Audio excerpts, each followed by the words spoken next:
नमस्कार। आप सभी के अपने चैनल सनातन धर्म विज्ञान पर एक बार फिर से बहुत-बहुत स्वागत है।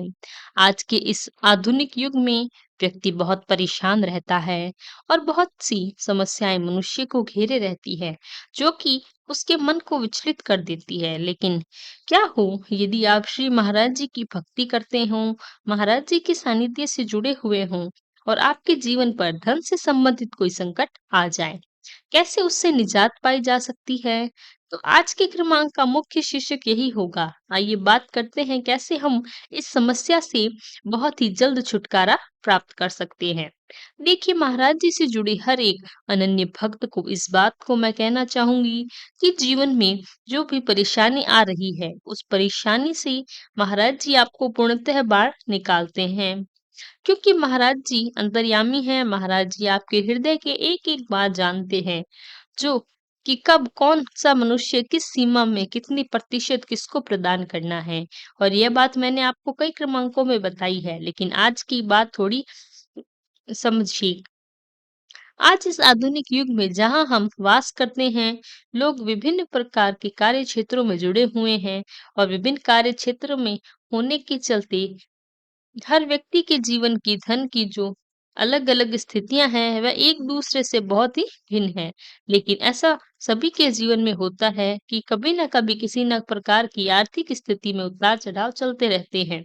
लेकिन यदि हम महाराज जी से जुड़े हुए हैं, तो क्या हम महाराज जी से धन से संबंधित जो परेशानियाँ हैं, उसके विषय में बात करें या नहीं? महाराज जी भला इसमें कैसे हमें सहायता करते हैं?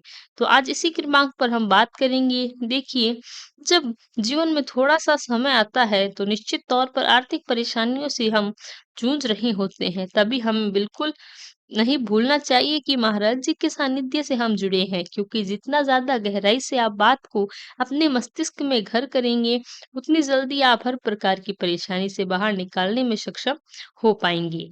देखिए, धन संबंधित जब भी हमें कोई परेशानी आती है, तो निसंदेह हमें अपनी प्रार्थनाओं में कमी आने लगती है और हमेशा एक बात प्रत्येक क्रमांक में बताने का प्रयास करती हूँ कि भले ही आप थोड़ा ईश्वर का सुमिरन तब कर सकते हैं जब आपका अच्छा समय चल रहा हो।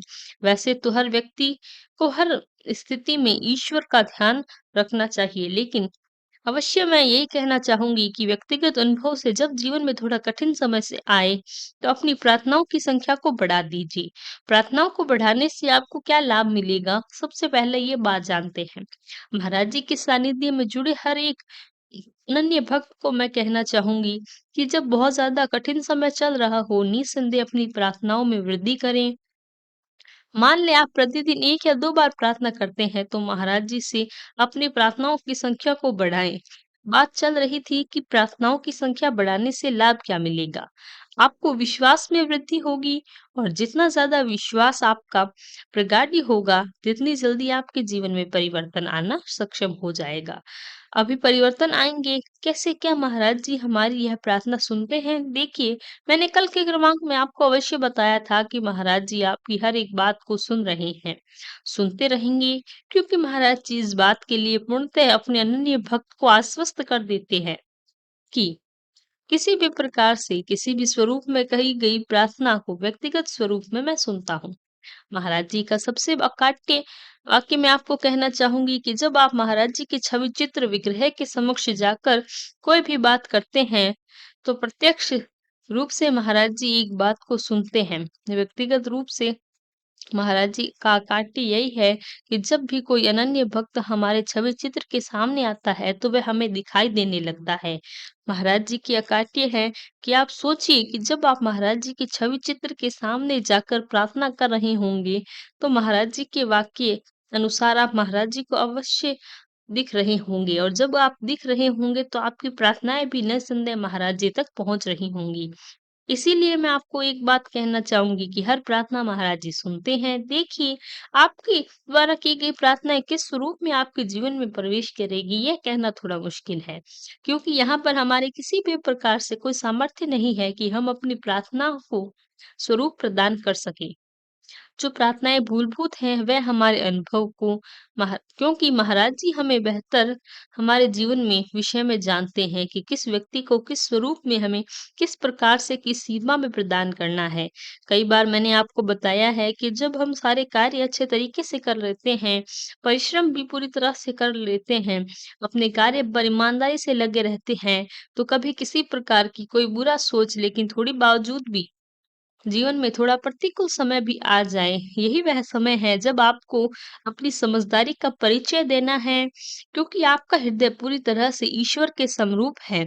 आप हृदय आपका अंतर्मन इस बात को जानता है कि जब मैंने किसी कार्य में किसी प्रकार की चूक होती है, आज मेरे जीवन में ये फल स्वरूप मुझे प्रतिकूल समय मिला है। इस समय मैं अपने हृदय को खराब करूं, जबकि मैंने कोई गलती नहीं की। सबसे पहला आश्वासन इस प्रकार दीजिए कि जब सब कुछ अच्छा करने के बावजूद जब आपका फल थोड़ा-सा प्रतिकूल अवस्था में मिला है, तो सबसे अच्छा समय आपके लिए अब आप कहेंगे ये कैसी बात है? हमने सबके लिए अच्छा किया, सबके लिए अच्छा सोचा, कोई गलत कार्य नहीं किया। आज दुःख हम झेल रहे हैं, क्या ये हमारे लिए अच्छा है? अच्छा कैसे हो सकता है? अच्छा इसीलिए है क्योंकि जब हम अच्छा करने के बावजूद उसका अच्छा फल जीवन में प्राप्त नहीं करते हैं, इसका अर्थ यही है कि जो हमने अपने लिए सोचा हुआ है, ईश्वर ने हमारे उस कार्य को और भी अच्छा हमसे ज़्यादा सोचा है। उसके कहने का आशय है कि ईश्वर की जो योजना है वह हमारे लिए अद्भुत है। जितना हम सोचते हैं उसकी परिसीमा से कहीं बाहर हमें मिलने वाला है। क्योंकि ऐसा कहा जाता है कि नर सोचे और नारायण सोचे। इसीलिए हमारी बुद्धि में से परे वह सारी चीज़ें हैं, जो ईश्वर सोचते हैं, समझते हैं, हमारे जीवन में उस चीज़ को प्रवेश करवाते हैं। इसीलिए यहाँ पर थोड़ा-सा स्थिर होने की आवश्यकता है। देखिए, समय कभी किसी का नहीं हुआ, समय हमेशा परिवर्तनशील है। बात आपको याद रखनी है कि आज अच्छा समय है तो कल थोड़ा मान कर आवश्यकता चलिए कि कल थोड़ा बुरा समय भी आएगा।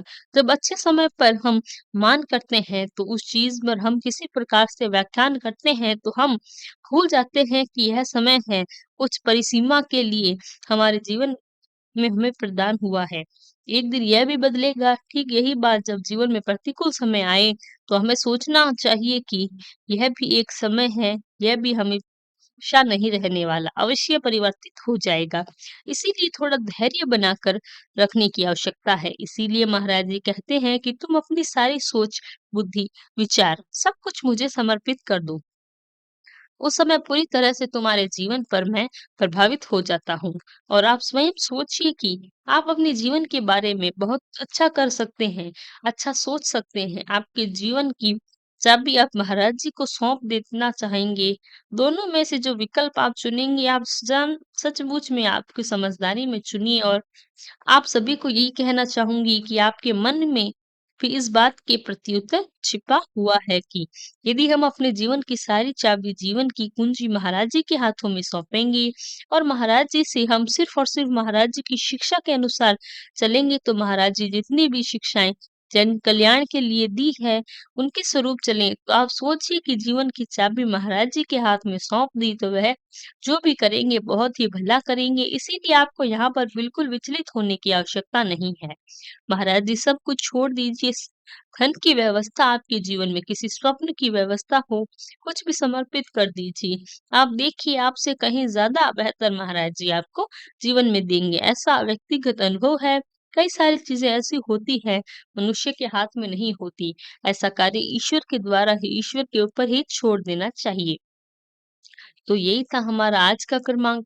आशा करते हैं क्रमांक आपको पसंद आया होगा और क्रमांक आपके लिए लाभदायक भी रहा होगा। यदि क्रमांक पसंद आया है तो लाइक, कमेंट, शेयर और चैनल को सब्सक्राइब करना बिल्कुल ना भूलें। साथ ही साथ यदि आपका कोई प्रश्न है तो हमें लिखकर बताएं, हम उसका भी प्रत्युत्तर अवश्य देंगे। कल फिर मुलाकात होगी ऐसे ही एक अद्भुत क्रमांक के साथ। तब तक के लिए धन्यवाद। जय गुरुदेव।